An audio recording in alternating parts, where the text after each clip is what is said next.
All right, Coach. Another week. Another week in the books. Take us through this week. What do you guys see? How's the team looking? How are you guys health-wise? Health-wise, we're a lot better shape. We're probably as healthy now as we've been all year. We got all the guys back that we're going to get back. Now it's just about trying to develop some consistency, getting those guys into the mix that's been out of the fold, trying to get them up to speed. So we're giving them crash courses on a lot of the defenses, a lot of the offenses, and just kind of winging it as we go along with those guys. But you know, this week was a good week for us. We played Freedom on Tuesday at their place, and you know, tough game throughout. It was a close game the entire game. I think we were down at halftime. Came out, played much better in the second half, ended up pulling away a little bit there in the fourth quarter. So we ended up beating Freedom. I think it was 61-54 we beat them. We turned around and played Colgan on Friday night. Colgan's got two kids that I think is as good as any kids in this county, and the Graves kid and the Carter kid. And they came out first quarter, you know, took it to us. Second quarter was actually they did a better job in the second quarter, I believe, than they did the first quarter. We were down 12 at halftime. You know, just went in, talked to the kids, you know, and again made a few adjustments. Kids came out a lot more intense, you know, came out with a much better purpose, and we were able to win it at the buzzer. We ended up fourth quarter. We came back, took the lead by 5. Then Caleb Carter hits just a great three. I mean, just a deep three, hand in his face. He tied the game up at 52. We had the ball with 11 seconds, turned it over. They got the ball. We fouled them with 8 seconds. Kid shooting 1-and-1. He misses it. We get the rebound. And then that's when I had to make one of those coaching decisions. Do you call a timeout, or do you just let it play out? And we had the ball in one of our best players' hands. So I felt like, you know, one of our best players with the ball in transition. Let's see how it plays out. And sure enough, Jalen came down. He attacked, found Ray, left side of the basket. Ray drove and shot a really nice reverse layup, made it at the buzzer. So we ended up beating Colgan by 2. So good week, you know, good week for us. Win both games, conference games. So it was good to see. Now. You see how calmly he said, down by 12 at the half, went in and talked to the guys. Yeah. How was that conversation really? Honestly, with this group, John, to be honest, you know, I have to be patient with this group, and I have to be careful on how I deal with them, because it's a new group. You know, they came in with so much pressure on them. You know, they're coming behind a group of kids, 4-year kids that lost 8 games in 4 years. You know, won 4 regions championships, 4 district championships, and was a part of 2 state champions. So they came in with a lot of pressure. And I have to realize this group, I have to be patient. You know, none of those guys have ever been in this situation at this time of the year. So, you know, you have to decide. You know, I don't mind yelling at kids. I really don't. I just think, you know, if it's going to be purposeful, if it's going to be useful, you know what I mean? And I thought they needed to be coached more than they needed to be yelled at. So we went in and really, you know, you know, I'm not going to say I was as calm as I am now, but it certainly wasn't, you know, yelling, screaming, you know, we got to do better. This group wants to win. Right. You know, they want to win. They want to be good. So the pressure's on me to put them in situations to be good. And that being said, you know, they had a lot of pressure from that other group's past success.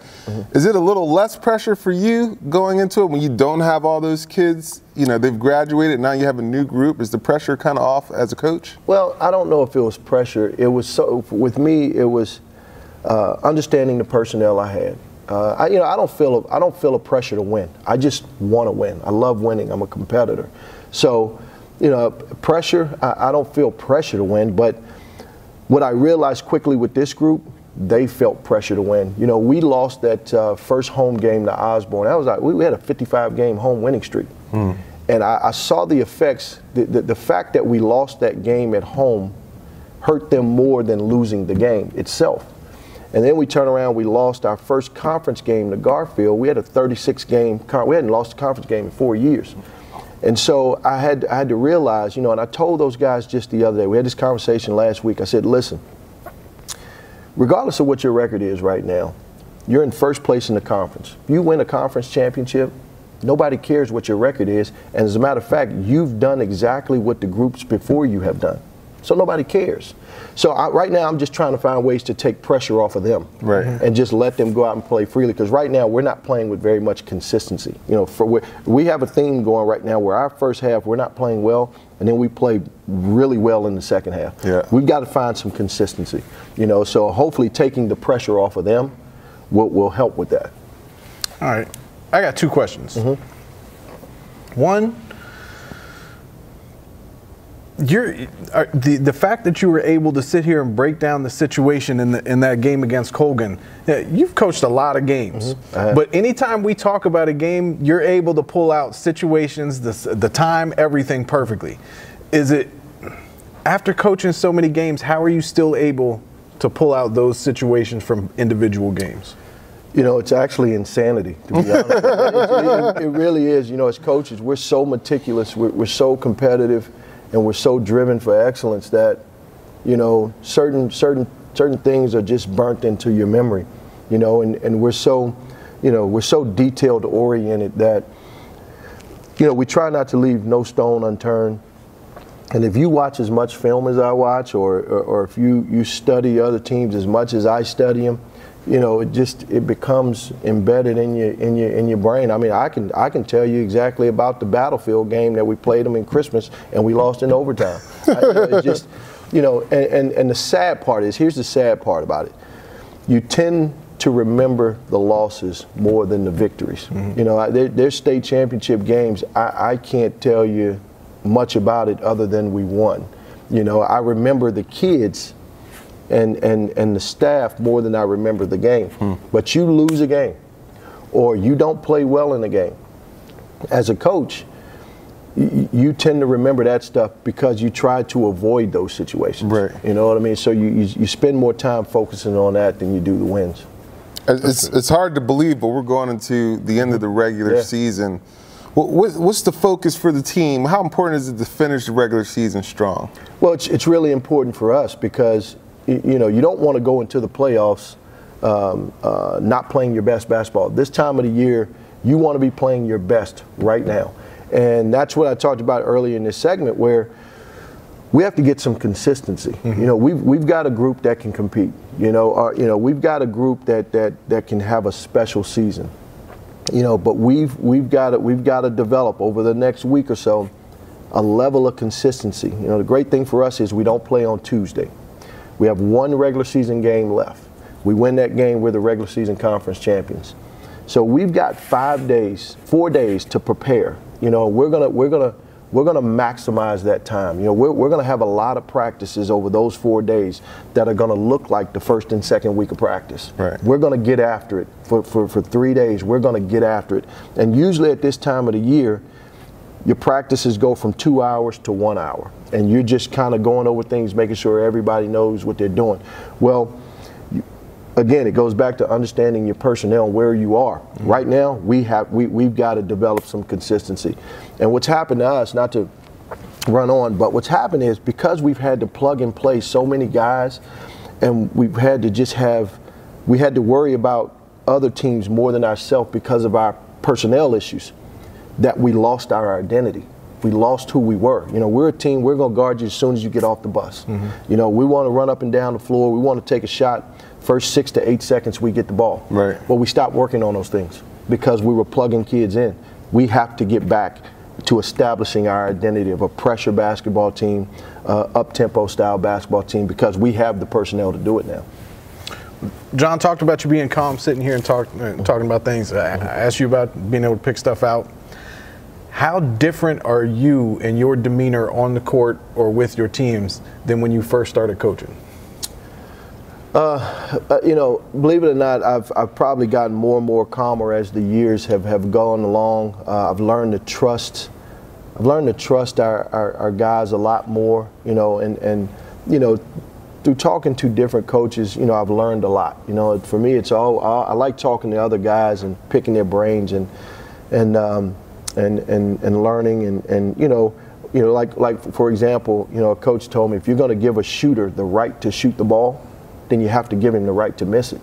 Well, you know, most coaches, you know, kid goes out there, he takes 2 shots, he misses them both. What's the first thing they do? Well, he's got to come out. Right. You know, well, you're giving him the right to shoot, you got to give him the right to miss. So, you know, I've learned to trust our guys a little bit more, try to let them play a little bit more freely. Like now, you see me sitting down more than I've ever sat down. You know, and I just don't want them to feel the pressure of Coach Honore standing over top of them. I want them to play freely. The second thing is, when I first took over at Potomac, a lot of people don't know this. I took over, and I look back on it, I was probably crazy for doing this. I came behind Kendall Hayes. Kendall retired on a 77-game winning streak. So the first time I lost, I drove the car in the ditch. You know what I mean? So, you know, and so, you know, but you know, I had a great support system. You know, and there was a lot of sleepless nights. You know, my first year, I think we went something like, you know, 16-8. You know, and again, remember they hadn't lost a game in 3 years. So, you know, I've learned. Back then I had pressure. I don't have the pressure now. I felt like, you know, I've proven to my staff. You know, my staff believes I can coach. They believe in me. My players believe that I can coach, and they believe in me. And to me, that's all that really matters. Right. You know, you're going to always have guys, you know, out there that has good things to say about you and bad. So the reality is, regardless of what you do, it's going to be some good and some bad. So I don't even worry about that mess, man. It's just, as long as my guys believe in me, I don't feel pressure to do anything other than what we're doing right now. All right. You told us off camera the reasons why you want the Patriots to beat the Eagles. Who do you think is going to win the game? I told you off camera for a reason. Doesn't matter. Right. No, listen, I'll tell you. Here's my reason. I'm actually kind of leaning and pulling for the Patriots, and here's why. I'll give you my analogy. I have a Honda Accord, 270,000 miles on it. You know, you know, my wife's been telling me I need to get another car for the longest now. But I'm driving the car simply just to see how far I can get it to go at this point, right? I just want to see how many miles I can put on it. It's kind of fun. Well, it's kind of the same thing with Tom Brady. Now, you know, I want to see how many he can win at this point, because I was an avid Patriot hater. But you know, that dude's got what, 5 rings at this point? I just want to see how many he can get. So that's kind of the way the reason why I'm pulling for him. You know what? But who do you think is going to win the game? Actually, it's really hard for me to bet against greatness, man. I have a great appreciation. You know, whether you like the Patriots or not, I have a great appreciation for what you're loving this right now. Of course I am. I mean, you know, you have to. Whether you like them or not, you have to have a great appreciation for what they've done. And in a modern era of football, to win 5 championships and to be as good as they've been, I mean, this is greatness that we probably won't ever see again. Now, you know, I'm a Cowboy fan, so it's going to always be hard for me to pull for the Eagles, John. A Cowboys fan? Yeah. I mean, did I know that? The only way I'd pull for the Eagles is if they played the Redskins. Oh. That's it. I tell you what I'm pulling for right now. I'm pulling for that Honda Accord to make it home, because if it doesn't, it's a bad omen for the Yeah. So I gotta end on this too. Go-Go. Okay. Where you stand on Go-Go? I'm not from the area. Thank you. I'm not from the area, so you know, I can't claim Go-Go. It was one of the cultures here that never grew on me. Look, you were out of my good graces 30 seconds ago. Now you're back in. But I it's will. It's a terrible form of music. I respect the fact that it's a cultural thing around here. I grew up with a lot of my friends listening to it. But it's like polka. It's just something, you know, I think it's an acquired taste, you know, and it's something I never acquired. Thank you. You know what? We're gonna have subtitles on that. And it's just gonna say Go-Go's terrible. Everything he just said is just gonna say Go-Go's terrible. That was the nicest way I've ever heard anybody say something like that. It's a terrible form of music. Oh man, well, Coach, thank you so much, man. Sure, appreciate you guys. I never know what's gonna come at the end of this. Like, it was great. Yeah, good stuff. Best of luck. Playoffs coming soon. Yes. Go get it. Appreciate it. Thank you.